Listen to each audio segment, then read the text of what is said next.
मित्रों नमस्कार। मैं सुधीर श्रीवास्तव ज्योतिष अनुसंधान केंद्र में आपका स्वागत करता हूँ।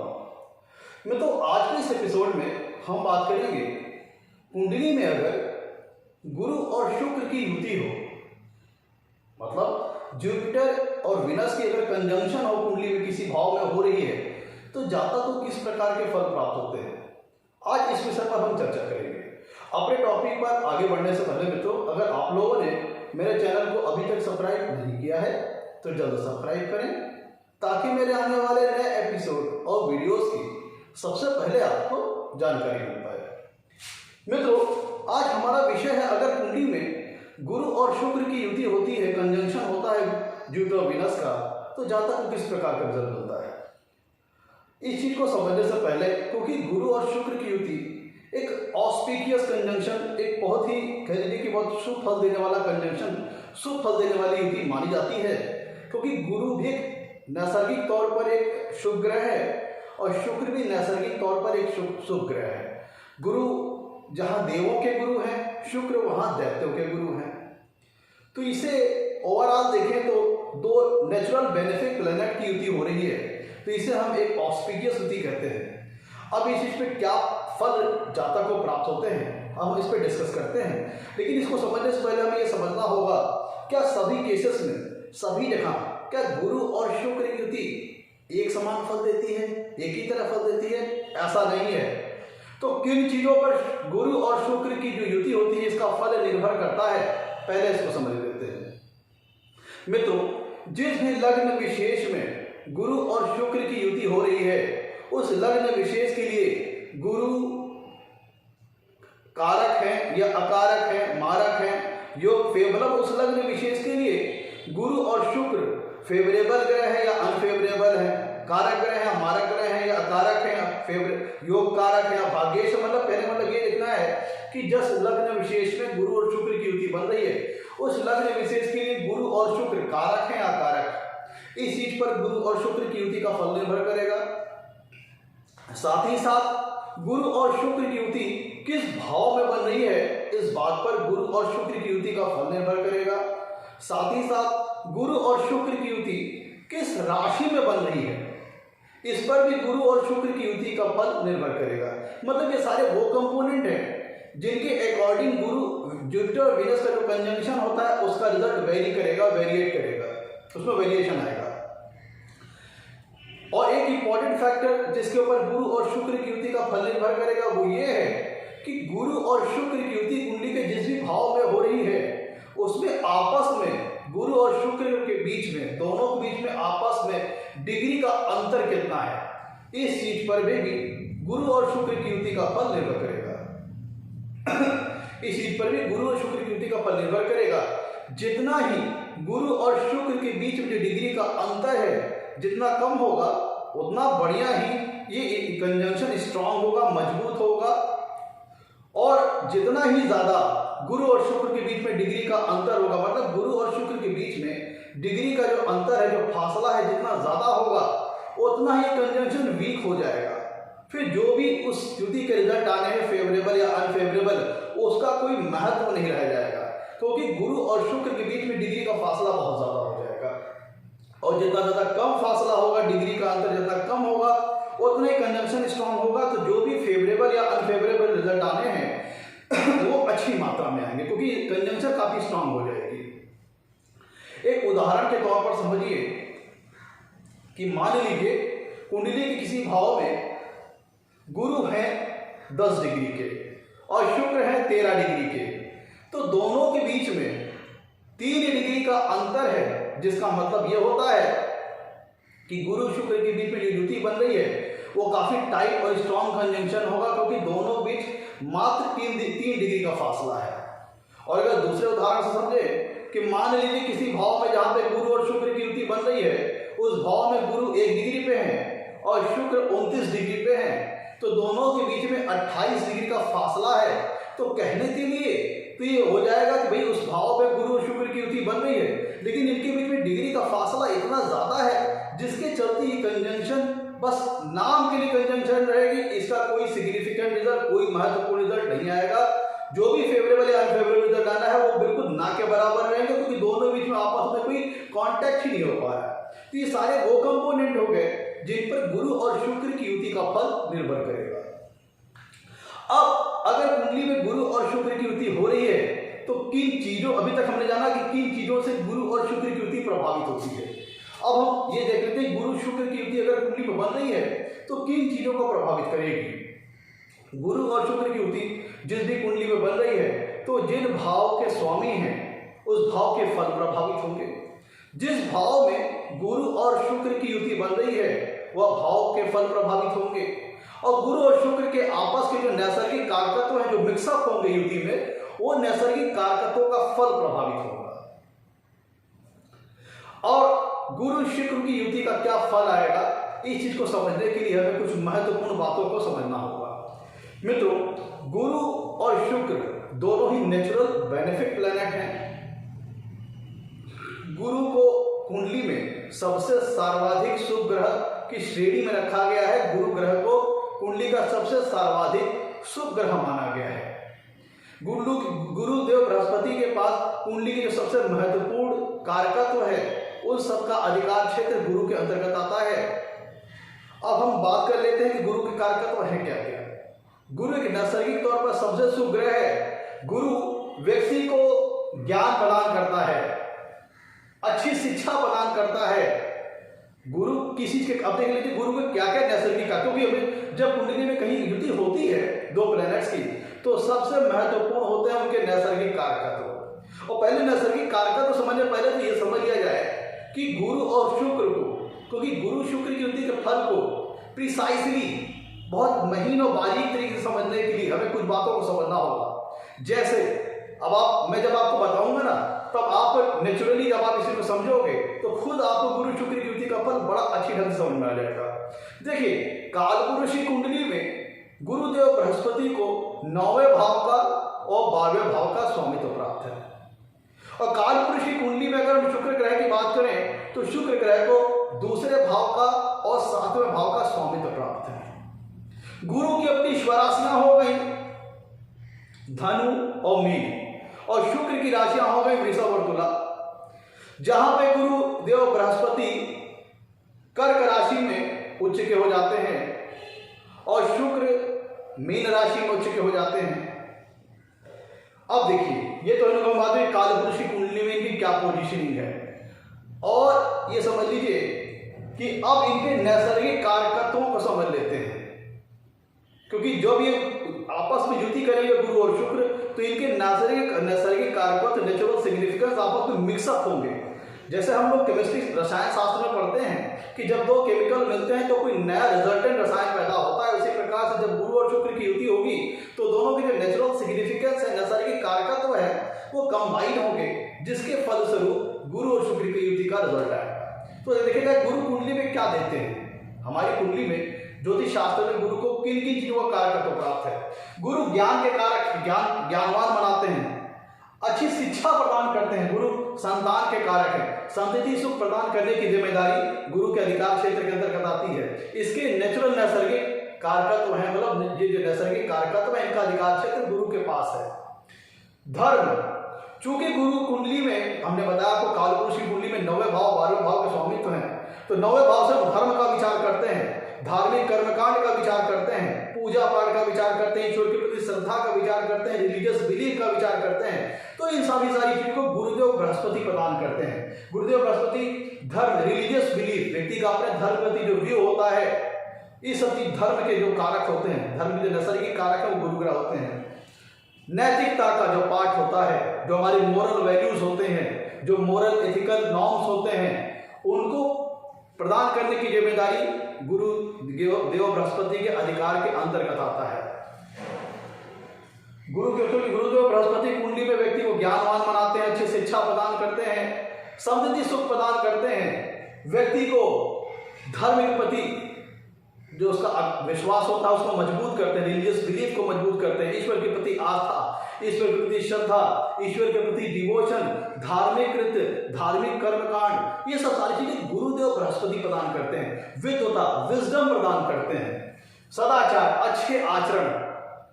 अपने अच्छे आचरण मतलब जो कि नैतिक आधार पर एक सही आचरण बताया गया है, वो सारी चीजों का जो प्रदान करने का जो जिम्मेदारी है नैसर्गिक तौर पर वो गुरुदेव बृहस्पति के पास है। धार्मिक शिक्षा, धर्म से रिलेटेड एजुकेशन गुरुदेव बृहस्पति प्रदान करते हैं। धार्मिक कर्मकांड, जैसे मैंने बताया आपको, पूजा पाठ, धार्मिक कृत्य, रिलीजियस डिवोशन। अब व्यक्ति के अलग अलग डिवोशन डाइटी होते हैं, कुछ लोग ईसाई है तो चर्च में, मुस्लिम है तो मस्जिद में, हिंदू है तो मंदिर में, सबके तरीके अलग अलग है। लेकिन जो धार्मिक कर्मकांड का जो तरीका है, जो उसका नैसर्गिक कारकत्व है प्रदान करने का, गुरुदेव बृहस्पति के पास है। गुरुदेव व्यक्ति को विद्वान बनाते हैं, ज्ञानवान बनाते हैं। तो ऐसा व्यक्ति जो विद्वान होगा, क्योंकि गुरुदेव धर्म को भी रिप्रेजेंट करते हैं, तो वेदों का ज्ञान, शास्त्रों का ज्ञान, आध्यात्मिक ज्ञान, ये सब सारी चीजें, स्पिरिचुअल नॉलेज, स्पिरिचुअलिटी, गुरु स्पिरिचुअलिटी व्यक्ति को प्रदान करते हैं, स्पिरिचुअल बनाते हैं। समृद्धि, लाइफ में वेल्थ प्रदान करते हैं गुरुदेव, प्रॉस्पेरिटी प्रदान करते हैं। गुरुदेव स्वयं गुरु के ही कारक हैं। गुरुदेव जैसे प्रकार से देवों के गुरु हैं, तो जो गुरु होता है, क्योंकि व्यक्ति जीवन में गुरु से ही सब कुछ सीखता है, तो गुरु के जो नैसर्गिक कारकत्व है वो गुरुदेव बृहस्पति के पास है। कुटुंब का सुख, फैमिली लाइफ का एंजॉयमेंट, ये सारे सुख गुरुदेव बृहस्पति प्रदान करते हैं। जीवन में वेल्थ, धन, वैभव, समृद्धि, प्रॉस्पेरिटी, ये सब सारी चीजें गुरुदेव बृहस्पति प्रदान करते हैं। और महिलाओं की कुंडली में पति के भी कारक होते हैं। अब हम समझ लेते हैं, जैसे मैंने बताया आपको, गुरुदेव बृहस्पति कुंडली में सबसे महत्वपूर्ण शुभ ग्रह कहे गए हैं, क्योंकि इनको सर्वाधिक सबसे ज्यादा भावों का नैसर्गिक तौर पर इनको कारक माना गया है। गुरुदेव बृहस्पति कुंडली में दूसरे भाव के कारक हैं, जहां पे कुटुंब सुख और धन रिलेटेड हो गया। पांचवें भाव के कारक हैं, शिक्षा से संबंधित कारक इनके पास आ गया, संतान से संबंधित कारक आ गया। तो गुरुदेव बृहस्पति को कुंडली में दूसरे भाव का, पांचवें भाव का कारक तो प्राप्त है। दूसरे भाव के, पांचवें भाव के नैसर्गिक कारक है। फीमेल की कुंडली में सातवें भाव के नैसर्गिक कारक है, और नवे भाव के नैसर्गिक कारक ग्रह गुरु है। नेचुरल जो उसके कारक तो है गुरुदेव बृहस्पति के पास है नवे भाव का। 10वें भाव के नैसर्गिक कारक गुरु ग्रह है। 11वें भाव के नैसर्गिक कारक गुरु ग्रह है। तो जो इन पांचों भावों के, जो आपने बताया आपको, दूसरा, पांचवा, सातवां, नौवां, 10वां, 11वां, फीमेल के केस में 7वां, सबसे सर्वाधिक, सबसे अधिक भावों का नैसर्गिक कारक गुरु ग्रह को माना गया है, क्योंकि जीवन की सबसे महत्वपूर्ण और इंपॉर्टेंट चीजों को गुरु प्रतिनिधित्व करते हैं। सारी जीवन की सबसे महत्वपूर्ण इंपॉर्टेंट चीजें हैं, वो गुरु के अधिकार क्षेत्र के अंतर्गत आती हैं। उन सारी चीजों को प्रदान करने की जिम्मेदारी गुरु ग्रह की होती है। और अगर हम दूसरी तरफ शुक्र ग्रह की बात करें, तो यहाँ पे देखिएगा, शुक्र ग्रह और गुरु ग्रह में कुछ क्वालिटीज कॉमन हो जाती हैं। जैसे वेल्थ गुरुदेव बृहस्पति भी प्रदान करते हैं, प्रॉस्पेरिटी गुरुदेव बृहस्पति भी प्रदान करते हैं। और शुक्र अलबत्ते हैं तो ये तत्वों के गुरु, लेकिन एक नेचुरल बेनिफिट प्लेनेट है, तो ये वेल्थ और प्रॉस्पेरिटी शुक्र देव भी प्रदान करते हैं। अब हम शुक्र ग्रह की नैसर्गिक कारकत्व की बात करें, क्या क्या नैसर्गिक कारकत्व शुक्र ग्रह के पास हैं, तो इसको समझ लेते हैं। देखिए, शुक्र जो ग्रह होते हैं वह कुंडली में नैसर्गिक तौर पर जो इनके पास नैसर्गिक कारकत्व है वो रिलेशनशिप का, संबंधों, जो रिलेशनशिप की जो हैप्पीनेस होती है उसका विचार हम शुक्र से करते हैं। मेनली पति पत्नी, वैसे तो कई सारे रिलेशनशिप का विचार हम शुक्र ग्रह के द्वारा करते हैं, लेकिन मेनली फोकस गर्लफ्रेंड बॉयफ्रेंड और पति पत्नी के बीच का जो मैरिटल लाइफ का जो रिलेशन होता है उसका सुख जातक को कितना मिलेगा, इन सब सारी चीजों को प्रदान करने की जिम्मेदारी शुक्र ग्रह की होती है। शुक्र देवता लव के नेचुरल जो लव होता है, प्रेम, रोमांस, वो सब सारी चीजें शुक्र देवता प्रदान करते हैं। जातक के जीवन में लव लाइफ, रोमांस लाइफ, ये सब सारी चीजें शुक्र ग्रह प्रदान करते हैं। ये सब इनके नैसर्गिक कारकत्वों के अंतर्गत आते हैं। ब्यूटी, सुंदरता के कारक हैं शुक्र। शुक्र ग्रह एक बहुत ही शुभ ग्रह है कि जो व्यक्ति को जीवन में वेल्थ प्रदान करते हैं, प्रॉस्पेरिटी प्रदान करते हैं। जीवन में जो भौतिक सुख होते हैं और भौतिक सुख जातक को प्रदान करते हैं, भौतिक सुख से संबंधित जो संसाधन होते हैं वो सारी चीजें शुक्र प्रदान करते हैं। जहां पे गुरुदेव को ज्ञान का कारक कहा गया है, वहां पे शुक्र देव को भोग का कारक कहा गया है। मतलब भौतिक सुख और भौतिक सुख से संबंधित संसाधन जो व्यक्ति को प्रदान करने की जिम्मेदारी है वो शुक्र ग्रह के अंतर्गत आती है। तो जो व्यक्ति के जीवन में जो लग्जरीज हैं, कंफर्ट्स हैं, जैसे टीवी, फ्रिज, एसी, कार, बंगला, घर, मकान, जमीन, जायदाद, जो भी जातक की वेल्थ प्रॉस्पेरिटी से रिलेटेड है और जो कि भौतिक सुख से रिलेटेड है, भौतिक सुख से संबंधित संसाधन, उन सब सारी चीजों को प्रदान करने की जिम्मेदारी शुक्र ग्रह की होती है। शुक्र ग्रह वेल्थ प्रदान करते हैं, गुरुदेव बृहस्पति भी प्रदान करते हैं, शुक्र ग्रह भी प्रदान करते हैं। शुक्र ग्रह जातक को प्रॉस्पर बनाते हैं, सभी प्रकार की लग्जरीज प्रदान करते हैं, कंफर्ट्स, की सारी चीजों के नैसर्गिक कारकत्व है वो शुक्र ग्रह के पास आता है। शुक्र ग्रह व्यक्ति को क्रिएटिव बनाते हैं, कलात्मक बनाते हैं, रचनात्मक बनाते हैं, सृजनात्मक बनाते हैं, कंस्ट्रक्टिव सोच वाला बनाते हैं, एक हेल्दी और सुलझी और पॉजिटिव सोच वाला बनाते हैं। मतलब कलात्मकता, रचनात्मकता, ये सब सारी चीजें शुक्र ग्रह प्रदान करते हैं, व्यक्ति को हाईली क्रिएटिव बनाते हैं अगर कुंडली में शुक्र ग्रह की पोजीशन अच्छी है तो। और कला के जो नैसर्गिक कारक हैं वो शुक्र ग्रह है। कला कैसे? डांसर है, सिंगिंग है, पोएट्री है, पेंटिंग है, तमाम तरह की जो कलाएं हैं उन सब का जो नैसर्गिक कारकत्व है वह शुक्र ग्रह के अधिकार क्षेत्र के अंतर्गत आता है। सीमन, शुक्र ग्रह वीर्य का कारक है।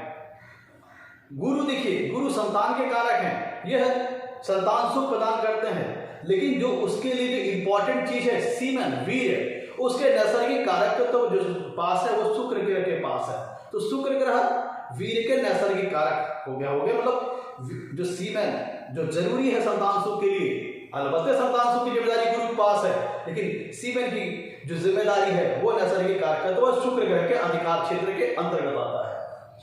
वाइफ, मेल की कुंडली में शुक्र ग्रह वाइफ के कारक हैं, पत्नी के कारक हैं। आर्टिस्टिक टैलेंट प्रदान करते हैं, व्यक्ति को कुछ ना कुछ कलात्मक गुण प्रदान करने की जिम्मेदारी होती है वह शुक्र ग्रह पास है। जैसे डांसिंग की क्वालिटी हो गई, सिंगिंग की क्वालिटी हो गई, स्पीचिंग अच्छी क्वालिटी हो गई, पेंटिंग की क्वालिटी हो गई, जो आर्टिस्टिक टैलेंट होते हैं उनको प्रदान करने की जो नैसर्गिक कारकत्व और जिम्मेदारी होती है वह नैसर्गिक तौर पर वह शुक्र ग्रह के पास उनका अधिकार क्षेत्र है, शुक्र ग्रह प्रदान करते हैं। लग्जरीज जीवन की भाई जो भौतिक सुख है, भौतिक सुख से संबंधित संसाधन, टीवी, फ्रिज, एसी, घर, मकान, जमीन, जायदाद, जेवरात, वाहन सुख, क्योंकि शुक्र वाहन सुख भी जो प्रदान करने की जिम्मेदारी होती है वो शुक्र ग्रह के पास होती है नैसर्गिक तौर पर। तो ये सारे लग्जरीज कंफर्ट्स प्रदान करने की जिम्मेदारी शुक्र ग्रह के पास होती है। रोमांटिक लाइफ, क्योंकि सीमन के कारक हैं, तो जो मैरिटल लाइफ में जो सेक्सुअल लाइफ है, सेक्सुअल एंजॉयमेंट है, सेंसुअलिटी, ये सब सारी चीजें शुक्र ग्रह प्रदान करते हैं। व्यक्ति के जीवन में शुक्र ग्रह का मजबूत होना एक अच्छी मैरिटल लाइफ का इंडिकेशन है, मजबूत होना, अच्छे प्लेसमेंट में होना एक अच्छी मैरिटल लाइफ का इंडिकेशन है, क्योंकि शुक्र ग्रह मैरिटल हैप्पीनेस को दर्शाते हैं, सेंसुअलिटी को दर्शाते हैं, सेक्सुअल लाइफ को दर्शाते हैं। तो इन चीजों को जो नैसर्गिक कारकत्व है वो है शुक्र ग्रह के पास हो गया। ये सारी चीजें शुक्र ग्रह जातक को प्रदान करते हैं। और अगर ऐसे समझा जाए तो कुंडली में देखिए, कालपुरुष की कुंडली में शुक्र ग्रह दूसरे भाव और सातवें भाव के स्वामित्व इनके पास है। और जो कुंडली के जो नैसर्गिक कारक की अगर हम बात करें तो इनको महत्वपूर्ण भाव सबसे देखिए, कुंडली का चौथा भाव जो कि सुख स्थान होता है, जो जीवन में सभी प्रकार के सुखों को इंडिकेट करता है, उसके नैसर्गिक कारक शुक्र ग्रह है। और मेल की कुंडली में सातवां भाव जो कि मैरिटल हैप्पीनेस को दर्शाता है, वाइफ को दर्शाता है, उसके नैसर्गिक कारक शुक्र ग्रह है। तो मित्रों ये बात हो गई कि गुरु और शुक्र के क्या नेचुरल सिग्निफिकेंस होते हैं, हम लोगों ने इस पे डिस्कस कर लिया। अब इन नेचुरल सिग्निफिकेंस को हम मिला करके देखेंगे कि गुरु और शुक्र की युति के क्या फल आते हैं, क्योंकि जब गुरु और शुक्र कंजंक्शन में आएंगे तो दोनों की जो नेचुरल सिग्निफिकेंस है, नैसर्गिक कारकत्व है, वो आपस में मिक्सअप होंगे, जिसके फलस्वरूप जुपिटर और वीनस कंजंक्शन का रिजल्ट आएगा। ये निर्भर करेगा जातक को किस प्रकार का फल प्राप्त होता है, ये दोनों के नैसर्गिक कारकत्व मिक्सअप होंगे। तो आइए डिस्कस करते हैं एक एक को। मित्रों यहां पे ध्यान देने वाली बात यह है कि गुरु, एक एक करके हम सारे एफएस को डिस्कस करते चलते हैं। यहाँ पे पहले कॉमन क्वालिटी क्या आ गई कि गुरुदेव वेल्थ प्रदान करते हैं, प्रॉस्पेरिटी गुरुदेव बृहस्पति भी प्रदान करते हैं और शुक्रदेव भी प्रदान करते हैं। वेल्थ भी प्रदान करेंगे, प्रॉस्पेरिटी भी प्रदान करेंगे, लग्जरीज और कंफर्ट्स, भौतिक सुख और भौतिक सुख से संबंधित सभी संसाधन शुक्र ग्रह प्रदान करते हैं। तो यहाँ से ये बात क्लियर कट हो गई कि अगर कुंडली के जिस भी कुंडली में, जिस भी लग्न में यह युति बन रही है, अगर उस लग्न विशेष के लिए गुरु और शुक्र कारक ग्रह हो गए और किसी शुभ भाव में यह गुरु और शुक्र की युति बन रही है, तो ऐसा व्यक्ति अनडाउटली एक समृद्ध व्यक्ति होगा, एक प्रॉस्पर व्यक्ति होगा, क्योंकि नेचुरली गुरु भी व्यक्ति को वेल्थ प्रदान करते हैं, प्रॉस्पेरिटी प्रदान करते हैं, और शुक्र को भी व्यक्ति को वेल्थ प्रॉस्पेरिटी प्रदान करते हैं। यहाँ पे थोड़ा सा अंतर ये हो जाएगा, जो गुरु वेल्थ प्रॉस्पेरिटी प्रदान करते हैं उसमें विजडम लिए हुए है, व्यक्ति उस सारी चीजों को नेचुरली एब्जॉर्ब करता जाएगा, बहुत ज्यादा शो ऑफ नहीं करेगा। और शुक्र में क्या है, शुक्र भी आपको वेल्थ प्रॉस्पेरिटी देंगे और लग्जरीज कंफर्ट्स देंगे, लेकिन यहाँ पे व्यक्ति थोड़ा शो ऑफ करेगा, अच्छा कपड़ा पहनेगा, अच्छे महंगी गाड़ी में चलेगा, अच्छे घर मकान में रहेगा। तो दोनों का मिक्सअप जब होता है तो नैसर्गिक तौर पर एक बात क्लियर कट आ जाती है कि ऐसा व्यक्ति नेचुरली एक प्रॉस्पर व्यक्ति होगा, समृद्ध व्यक्ति होगा, धनवान व्यक्ति होगा, धनाढ्य व्यक्ति होगा।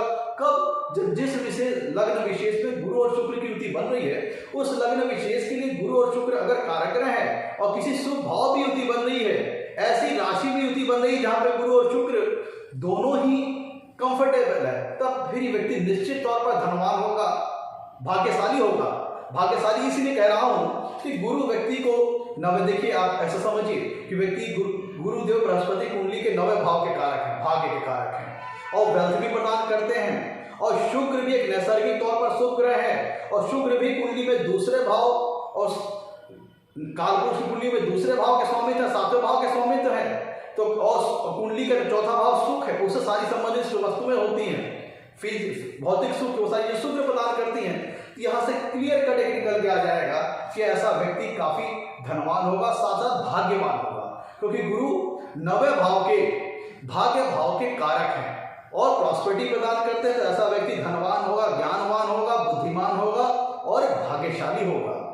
मित्रों, ये गुरु और शुक्र की युति व्यक्ति को, अगर दोनों ही जिस लग्न विशेष में गुरु और शुक्र की युति बन रही है, उस लग्न विशेष के लिए गुरु और शुक्र कारक ग्रह है और किसी शुभ भाव में युति बन रही है, तो फिर होता क्या है, ये युति जो होती है व्यक्ति को बैलेंस करती है, उसके व्यू को बैलेंस करती है। मतलब उसके पास प्रॉस्पेरिटी होगी, धनवान भी होगा, समृद्धशाली भी होगा, पैसे वाला भी होगा, लेकिन साथ ही साथ ऐसा व्यक्ति एक मोरल वैल्यूज को फॉलो करने वाला होगा। इथिकल नॉर्म्स जो होते हैं, जो नैतिकता के जो पैमाने होते हैं, जो नैतिकता के जो दायरे होते हैं, जो नैतिक वैल्यूज होते हैं, उनको मानने वाला होगा। ऐसे व्यक्ति का रिलीजियस बिलीफ भी काफी स्ट्रांग होगा, ऐसा व्यक्ति उसकी जो रिलीजियस व्यू हो काफी अच्छा होगा, उसका अपना रिलीजन में काफी अच्छा विश्वास होगा। ऐसा व्यक्ति ईश्वर के प्रति अच्छी श्रद्धा भी रखता होगा, अच्छी आस्था रखता होगा, ईश्वर के प्रति समर्पित भी रखता होगा, समर्पित भी होगा, और धार्मिक कर्म कांड में उसकी रुचि भी होगी। कहने का मतलब, अगर गुरु और शुक्र बलाबल में लगभग बराबर हैं, बैलेंस अवस्था में है, और जिस लग्न विशेष के लिए दोनों की युति बन रही है वो दोनों उसके लिए फेवरेबल है, किसी शुभ भाव में युति बन रही है, तो ऐसा ये युति व्यक्ति को बैलेंस कर देगी, धन भी देगी, साथ साथ रिलीजियस तौर पर, एथिकल तौर पर, मोरल वैल्यूज तौर पर उसको स्ट्रांग रखेगी। मतलब ऐसा व्यक्ति बहुत धनवान तो होगा, लेकिन वो अपने धर्म को, अपने धर्म के प्रति आस्था को, धर्म के प्रति समर्पण को भी साथ लेके चलेगा। इसीलिए ऐसा व्यक्ति धनवान भी होता है, साथ साथ परोपकारी भी होता है, और नैतिक तौर पर, मौलिक तौर पर और मोरल वैल्यूज के तौर पर ऐसा व्यक्ति काफी स्ट्रांग होता है, एथिकली काफी स्ट्रांग होता है। इसीलिए ऐसा व्यक्ति अच्छे आचरण वाला, सदाचार, अच्छे गुणों वाला, धन के साथ साथ, वैभव के साथ साथ अच्छे आचरण वाला भी होता है। और साथ साथ में यहाँ पे शुक्र भी इन्वॉल्व है, तो उसके पास अपनी धन समृद्धि जो होगी वो जनता को दिखाई भी देगी, पब्लिक को दिखाई भी देगी, क्योंकि शुक्र जो होते हैं व्यक्ति को लग्जरीज कंफर्ट प्रदान करते हैं, और ये थोड़ा सा शो ऑफ भी आ जाता है। व्यक्ति अच्छी गाड़ी में चलेगा, अच्छे कपड़े पहनेगा, अच्छे मकान में रहेगा, और अच्छे खासे पैसे का वो मालिक भी होगा, लेकिन ऐसा व्यक्ति रिलीजियसली व्यू जो उसका होगा काफी स्ट्रांग होगा और स्पिरिचुअल होगा। देखिएगा, पैसा तो होगा, साथ साथ उसके अंदर स्पिरिचुअलिटी भी होगी, नॉबल होगा, हम और वैचारिक तौर पर एक सुलझा हुआ, एक कह लीजिए कि एक परोपकारी व्यक्ति होगा। वह व्यक्ति अपने धन का दुरुपयोग नहीं करेगा कभी, अच्छे आचरण वाला होगा, अपने से बड़े लोगों का सम्मान करेगा, और जरूरतमंद लोगों को ऐसा व्यक्ति परोपकार की भावना से निहित होकर कार्य करने वाला भी होगा, दान पुण्य करने वाला होगा, ईश्वर के प्रति आस्था रखेगा, वो धर्म के प्रति जो कर्मकांड पूजा पाठ होते हैं उसमें उसकी रुचि भी होगी।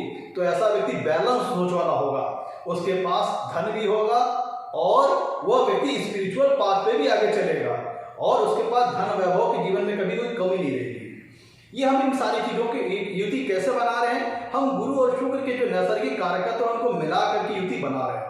मैं तो देखिएगा, गुरुदेव ज्ञान के कारक है और शुक्र भी एक नेचुरल बेनिफिट ग्रह है, तो ऐसा व्यक्ति धनवान तो होगा, साथ ही साथ ज्ञानवान भी होगा, उसकी अच्छी एजुकेशन लाइफ में रहेगी, अच्छी एजुकेशन वो प्राप्त करेगा। और गुरु और शुक्र जिस युति अगर जिस भी लग्न में कर रहे हैं, और अगर उस लग्न विशेष के लिए शुभ भावेशों के शुभ भाव में अगर युति करते हैं, तो ऐसा व्यक्ति को कुटुंब सुख भी बड़ा अच्छा प्राप्त होगा, उसको मैरिटल लाइफ अच्छी रहेगी, उसको संतान का सुख बड़ा अच्छा प्राप्त होगा, क्योंकि गुरुदेव बृहस्पति संतान के कारक हैं और कुटुंब सुख के कारक हो गए। और शुक्र ग्रह आपको वेल्थ के साथ साथ रिलेशनशिप का जो कारक होते हैं वो शुक्र ग्रह होते हैं। तो इसका मतलब क्या हुआ? ऐसा व्यक्ति धन तो भोगेगा ही होगा, स्पिरिचुअल तो होगा ही होगा, साथ ही साथ ऐसे व्यक्ति को कुटुंब का सुख, संतान का सुख भी बड़ा अच्छा प्राप्त होता है, क्योंकि नैसर्गिक तौर पर संतान के और ज्ञान के नैसर्गिक कारक गुरु ग्रह होते हैं। मैं तो जिन लोगों की कुंडली में गुरु और शुक्र की युति होती है, जिस भी लग्न में होती है, अगर उस लग्न विशेष के लिए गुरु और शुक्र ग्रह कारक हैं और किसी शुभ भाव में युति बन रही है और दोनों बलाबल में आपस में एक बैलेंस अवस्था में है, दोनों बलाबल में लगभग बैलेंस है और जिस राशि में बन रही है युति बन रही है वहां पे दोनों कंफर्टेबल हैं, तो इसका मतलब ये होता है कि ऐसा जो व्यक्ति होता है वह स्पिरिचुअलिटी के साथ साथ सभी प्रकार के सुखों का भोग करने वाला होगा, स्पिरिचुअल होगा, ईश्वर के प्रति गहरी आस्था भी होगी, लेकिन साथ ही साथ जो भौतिक जीवन से जुड़े हुए जो सुख संसाधन होते हैं उनका वो भोग भी बहुत अच्छा करेगा। अच्छा खाना, अच्छे ढंग से रहना, अच्छे कपड़े पहनना, अच्छी लग्जरियस लाइफ जीना, कंफर्टेबल लाइफ जीना, महंगी गाड़ी में चलना, ये सारी चीजें, तो ये व्यक्ति के दोनों व्यू काफी बैलेंस्ड होंगे, उसका धार्मिक व्यू और उसकी जो भौतिक जीवन से संबंधित जो व्यू है दोनों काफी बैलेंस्ड होंगे। ऐसा व्यक्ति धार्मिक कर्मकांड में भी रुचि रखेगा और खूब जीवन में वो लग्जरियस और जो कंफर्ट्स होते हैं और जो सब भौतिक सुख होते हैं उनका भोग भी काफी करेगा ऐसा व्यक्ति। लेकिन यहाँ पे ध्यान दीजिएगा, यहाँ पे गुरु है, गुरु आपको मोरल वैल्यूज को, इथिकल वैल्यूज को स्ट्रॉन्ग करते हैं और शुक्र लव और रोमांस के कारक है, तो ऐसा व्यक्ति जीवन में प्रेम करेगा, लेकिन उस प्रेम में जो लव और रोमांस जो उसकी लाइफ होगी उसमें नैतिकता के पैमाने छुपे हुए होंगे। ऐसा व्यक्ति मर्यादा के दायरे में रह करके, मर्यादा की सीमा में रह के, क्योंकि गुरु ग्रह इन सारी चीजों पर असर के तौर पर प्रदान करते हैं, तो ऐसा व्यक्ति अपने लव लाइफ में, अपनी रोमांस लाइफ में, अपनी मैरिटल लाइफ में जो इथिकल वैल्यूज है, जो मोरल वैल्यूज है, उसके अंतर्गत रहते हुए वो जीवन को जिएगा। मतलब गुरु का विजडम, गुरु की जो गाइडेंस है वो उसको मिलेगी, जिसके फलस्वरूप ऐसा व्यक्ति कह लीजिए कि एक साथ बहुत सारे रिलेशन में आ जाए, ऐसा नहीं है, वो अपने रिलेशन के प्रति समर्पित होगा। ऐसा व्यक्ति अगर ये मेल की कुंडली में युति बन रही है तो ऐसा व्यक्ति अपनी वाइफ के लिए काफी समर्पित होगा, और अगर ये कुंडली अगर फीमेल की कुंडली बन रही है तो ऐसी औरत भी अपने पति के लिए काफी समर्पित होगी, अपने पति के जो उसके धार्मिक जो, अब ध्यान दीजिएगा यहां समझिएगा कि गुरु फीमेल की कुंडली में पति के कारक है और शुक्र मेल कुंडली में पत्नी के कारक है और दोनों युति में है। तो अगर मेल की कुंडली में युति बन रही है तो जातक को अच्छी वाइफ मिलेगी जो उसका अच्छा ख्याल रखेगी, अच्छी केयरिंग करेगी, और वो उसकी वाइफ अपने सभी दायित्वों को, अपने कर्तव्यों को वो अच्छी तरह से निभाने वाली होगी, परिवार को लेके चलने वाली होगी, परिवार के प्रति उसकी अच्छी भावनाएं होंगी, अपने से बड़े लोगों को और जो अपने से छोटे लोगों के प्रति और अपने पति के प्रति जो उसका दायित्व कर्तव्य है उसका वो पूर्णतः निर्वहन करने वाली होगी। कब? जब गुरु और शुक्र की युति जिस लग्न में बन रही उसके लिए वो फेवरेबल हो, किसी शुभ भाव युति बने। और अगर फीमेल की कुंडली में युति बनती है तो जो लड़की का जो हस्बैंड होगा वो काफी हैंडसम होगा, अच्छी सोच वाला होगा, वेल्दी होगा, उसका रिलीजियस व्यू भी स्ट्रांग होगा और उसके बाद पैसा भी अच्छा रहेगा। और ऐसा व्यक्ति, उसकी जो ऐसी लड़की का जो हस्बैंड होगा वो अपनी पत्नी का बड़ा ख्याल रखने वाला होगा, अपनी पत्नी के सभी जरूरतों का वो ख्याल रखने वाला होगा, अपनी पत्नी के सभी नीड को फुलफिल करने वाला होगा और अपनी पत्नी का बड़ा ख्याल रखने वाला होगा, अपनी पत्नी के प्रेम के प्रति वो समर्पित होगा, अपनी पत्नी के लव के प्रति वो समर्पित होगा। और अगर मेल की कुंडली में बन रही तो लड़की अपने पति के लिए समर्पित होगी, अपने पति को ही सब कुछ मानेगी और अपने पति के लिए वो पूरी तरह समर्पित रहेगी और अपने हस्बैंड की केयर करने वाला होगा। और बेल की कुंडली में तो पति अपनी पति की केयरिंग करने वाला होगा, सभी अच्छी गुड क्वालिटीज पति के अंदर होंगी। और अगर फीमेल की कुंडली बन रही तो सभी अच्छी क्वालिटीज पति के अंदर होंगी। और अगर पति की कुंडली में ये युति बन रही है, आज मेल की कुंडली में अगर युति बन रही तो जो लड़की होगी वो अच्छे गुणों से लैस होगी, सदाचारी, आज्ञाकारी और अपने धार्मिक और सारे कर्तव्यों का निर्वहन करने वाला होगा। और लड़की कुंडली में युति बनी तो जातक का जो पति होगा, धन वैभव उसके पास हो गई होगा और पति अपने सारे दायित्व और सारे कर्तव्यों का निर्वहन करने वाला होगा। ऐसा कब होगा? ऐसा तब होगा कि जिस लग्न में गुरु और शुक्र की युति बन रही है उस लग्न विशेष के लिए गुरु और शुक्र कारक ग्रह हो और किसी शुभ भाव में युति बने और ऐसी राशि में बने जहां पे दोनों कंफर्टेबल हो। मित्रों, ये सारी बातें हो गई कि गुरु और शुक्र की युति व्यक्ति को ज्ञान प्रदान करेगी, धन प्रदान करेगी, वेल्थ प्रदान करेगी, प्रॉस्पेरिटी प्रदान करेगी, लग्जरीज कंफर्ट प्रदान करेगी। ये तो हमने तब की बात थी कि जिस लग्न विशेष के लिए गुरु और शुक्र की युति बन रही है उस लग्न विशेष के लिए गुरु और शुक्र कारक ग्रह हो और किसी शुभ भाव में युति बन रही हो। अब हम बात करते हैं कि जब ये दोनों गुरु और शुक्र जिस भी लग्न में युति बन रही है वहां पे ये अनबैलेंस हो। अनबैलेंस मतलब कि दोनों में से कोई एक गुरु या शुक्र, मान लीजिए जिस लग्न में युति बन रही है उस लग्न विशेष में गुरु या शुक्र उस लग्न विशेष के लिए दोनों में से कोई एक अकारक हो या मारक हो, तब इस युति के जो मैंने अभी तक रिजल्ट बताए हैं उस रिजल्ट में अंतर आ जाएगा। अब अगर मान लीजिए कि गुरु और शुक्र की युति जिस लग्न में बन रही है और गुरु और शुक्र में से मान लीजिए कि गुरु उस लग्न के लिए कारक है और शुक्र उस लग्न के लिए मारक है, अकारक है, मारक है, तब क्या होगा? ऐसा व्यक्ति के पास क्या होगा? ये जो युति होगी तब युति बैलेंस नहीं होगी। अगर किसी शुभ भाव में युति बन रही है तब युति बैलेंस नहीं होगी। ऐसा व्यक्ति अपने आप को रिलीजियसली काफी इंक्लाइन कर लेगा, उसका झुकाव धर्म के प्रति ज्यादा होगा। यद्यपि उसको धन समृद्धि तो गुरुदेव बृहस्पति प्रदान करेंगे, लेकिन ऐसा व्यक्ति का जो झुकाव होगा वो धर्म, धार्मिक आस्था, ईश्वरीय बिलीफ की तरफ ज्यादा हो जाएगा।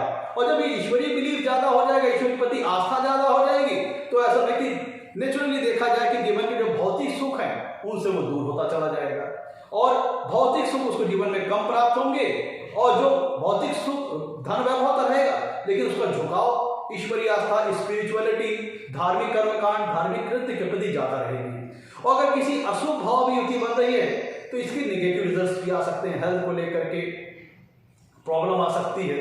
अब मान लीजिए जिस लग्न में विशेष में गुरु और शुक्र की युति बन रही है वहां पे गुरु ग्रह अनफेवरेबल हो गए, शुक्र ग्रह फेवरेबल हो गए, तब क्या होगा? तब यहां पे बात वही आएगी कि अगर उस लग्न विशेष के लिए गुरु अगर अनफेवरेबल हो गए, शुक्र फेवरेबल हो गए, अगर किसी शुभ भाव में युति बन रही है तो होगा क्या? होगा ये कि जातक धनवान तो होगा लेकिन बहुत ज्यादा शो ऑफ करने वाला होगा, अपने पैसों, अपनी सुख समृद्धि, अपनी प्रॉपर्टी को जाहिर करेगा, अच्छे कपड़े पहनेगा, अच्छा खाएगा, अच्छी गाड़ी में चलेगा, अच्छे मकान में रहेगा, कई रिलेशंस में काफी रोमांटिक हो जाएगा। मतलब जो मटेरियलिस्टिक लाइफ होती है, जो भौतिक सुखों के उसका रुझान ज्यादा हो जाएगा और रिलीजियस व्यू उसका कमजोर हो जाएगा। उसका जो रिलीजियस बिलीफ है, धार्मिक कृत्य, धार्मिक कर्मकांड, ईश्वर के प्रति आस्था, ईश्वर के प्रति समर्पण उतना नहीं रह जाएगा। व्यक्ति का जो झुकाव होगा भौतिक जीवन की तरफ ज्यादा होगा।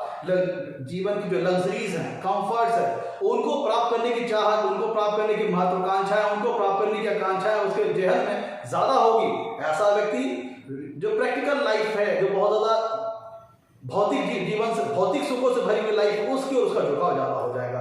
मटेरियलिस्टिक लाइफ को उसका झुकाव ज्यादा हो जाएगा।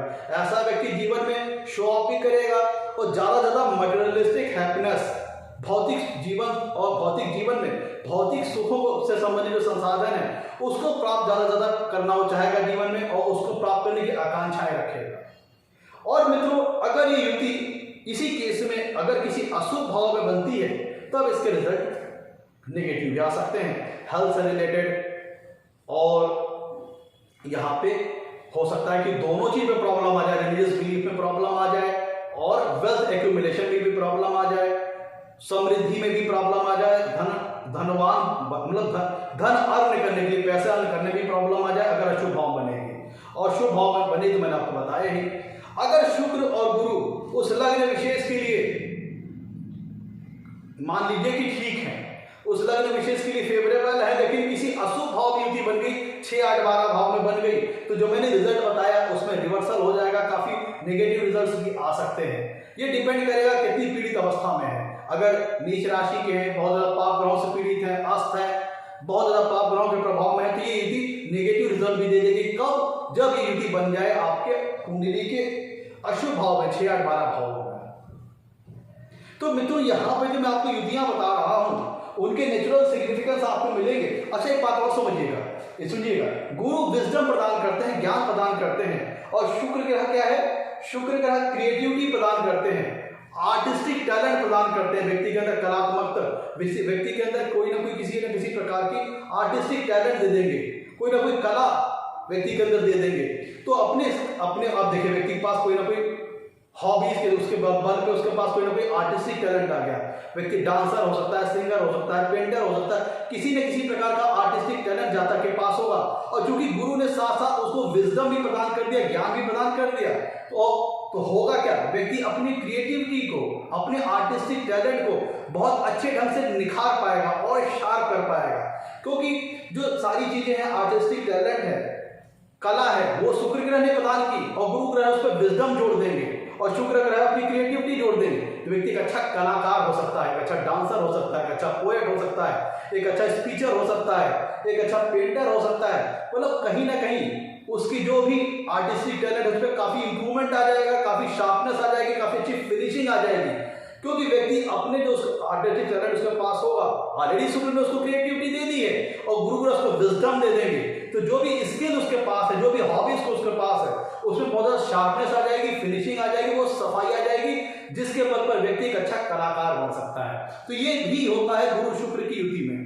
और मित्रों, दोनों ही गुरु और शुक्र एक नेचुरल बेनिफिट प्लैनेट है, और जिस लग्न विशेष में गुरु और शुक्र की युति बन रही है, अगर गुरु और शुक्र उस लग्न विशेष के लिए कारक हैं, किसी शुभ भाव में युति बन रही है, तो ऐसा व्यक्ति बड़े अच्छे क्षेत्र में सफलता प्राप्त कर सकता है। नौकरी की बात की जाए तो काफी अच्छा प्रशासनिक पद वो संभाल सकता है, काफी अच्छा, काफी हाई लेवल का जिम्मेदारियों से भरा हुआ पद वो संभाल सकता है। क्योंकि गुरु भी नेचुरल बेनिफिट प्लैनेट है और शुक्र भी नेचुरल बेनिफिट प्लैनेट है। तो ऐसे में क्या होगा, व्यक्ति किसी बहुत महत्वपूर्ण जिम्मेदारी से भरा हुआ पद संभाल सकता है। व्यक्ति जिस भी क्षेत्र में जाएगा वो सफलता प्राप्त होगी, क्योंकि व्यक्ति को गुरुदेव नवम भाव के कारक है, तो भाग्यशाली बना देंगे। धनवान तो वही बना ही रहे हैं, और शुक्र ग्रह उसके अंदर क्रिएटिविटी डाल देंगे, कंस्ट्रक्टिव सोच डाल देंगे, और सृजनात्मकता डाल देंगे, रचनात्मकता डाल देंगे। तो होगा क्या, व्यक्ति किसी महत्वपूर्ण पद को संभाल लेने की जिम्मेदारी, मतलब व्यक्ति किसी इंपॉर्टेंट, किसी क्रूशियल, किसी वेरी क्रिटिकल पद को संभाल लेने की जिम्मेदारी की क्षमता उसके पास होगी, एबिलिटी उसके पास होगी। तो ऐसा व्यक्ति किसी कुशल प्रशासनिक अधिकारी हो सकता है, सरकारी अच्छी नौकरी प्राप्त कर सकता है, और अगर व्यवसाय कर रहा है तो उसको भी अच्छी सफलता प्राप्त हो सकती है। और व्यक्ति चाहे अपने कला के बल पर, अपनी हॉबीज, अपने स्किल के बल पर, क्योंकि व्यक्ति, मैंने बताया आपको, गुरु और शुक्र की युति व्यक्ति को एक अच्छा कलाकार भी बनाती है, तो अपने आर्टिस्टिक टैलेंट के बल पर भी जहाँ तक अपना जीविकोपार्जन चला सकता है, एक अच्छा नॉलेज कर सकता है। तो मित्रों, गुरु यहाँ व्यक्ति को गाइड करेंगे, ध्यान दीजिएगा। गुरु विजडम प्रदान करते हैं, नैतिकता प्रदान करते हैं, मर्यादा की सीमा व्यक्ति को बताते हैं, गलत सही का पहचान करते हैं, बुद्धि विवेक देते हैं, धर्म अधर्म की पहचान कराते हैं। और शुक्र क्या देते हैं? सेक्सुअल लाइफ देते हैं, सेंसुअल लाइफ देते हैं, मेंटल हैप्पीनेस प्रदान करते हैं। तो ऐसा व्यक्ति अपनी मर्यादा की सीमा में रहकर, नैतिकता की सीमा में रह करके जो भौतिक सुख होते हैं उनका भोग करने वाला होगा। अच्छी सेक्सुअल लाइफ, अपने पार्टनर के प्रति डिवोटेड होगा, समर्पित होगा, और अगर एट ए टाइम वो किसी एक रिलेशन को पूरी तरह से डिवोटेड होगा, मतलब वो नैतिक पैमानों को, मर्यादा के दायरे के अंतर्गत रहते हुए अपनी पत्नी के प्रति समर्पित होगा। और अगर पत्नी की कुंडली में युति बन रही तो अपने पति के लिए समर्पित होगी, और उसका प्रेम जो होगा वो उसमें डिवोशन होगा, समर्पण होगा, और वो नैतिकता के दायरे में रहकर, मर्यादा के दायरे में रहकर दोनों एक दूसरे के प्रति समर्पित होंगे। अगर गुरु शुक्र की युति कुंडली मत तो ऐसा होता है। ऐसा व्यक्ति बहुत कम चांसेस है कि एक्स्ट्रा मैरिटल अफेयर में चला जाए, फिर अवैध संबंध में चला जाए, इलीगल रिलेशन में चला जाए। ऐसा तब होता है कि जब ये रिलेशन कुंडली के छठवें आठवें भाव में बने, या फिर ये युति जहां पे बन रही है जिस लग्न में, उसके लिए बिल्कुल बैलेंस ना हो, बिल्कुल पीड़ित अवस्था में युति हो, बहुत ज्यादा पाप ग्रहों से प्रभावित में हो, नीच राशि में हो, अस्त हो, दोनों में से एकदम नीच राशि में हो, अस्त हो, बहुत ज्यादा पाप ग्रहों से पीड़ित हो, या फिर कुंडली के अशुभ भावों में हो, तब इस युति के नेगेटिव रिजल्ट आ सकते हैं। बहुत कम चांसेस है कि व्यक्ति एक्स्ट्रा मैरिटल अफेयर में जाए या फिर इलीगल रिलेशन बनाए। तो मित्रों ये था आज का हमारा एपिसोड गुरु और शुक्र की युति पर। अगर आपको हमारा एपिसोड पसंद आया तो उसे लाइक करें और हमारे चैनल को सब्सक्राइब करें। आज के लिए इतना ही मित्रों, धन्यवाद।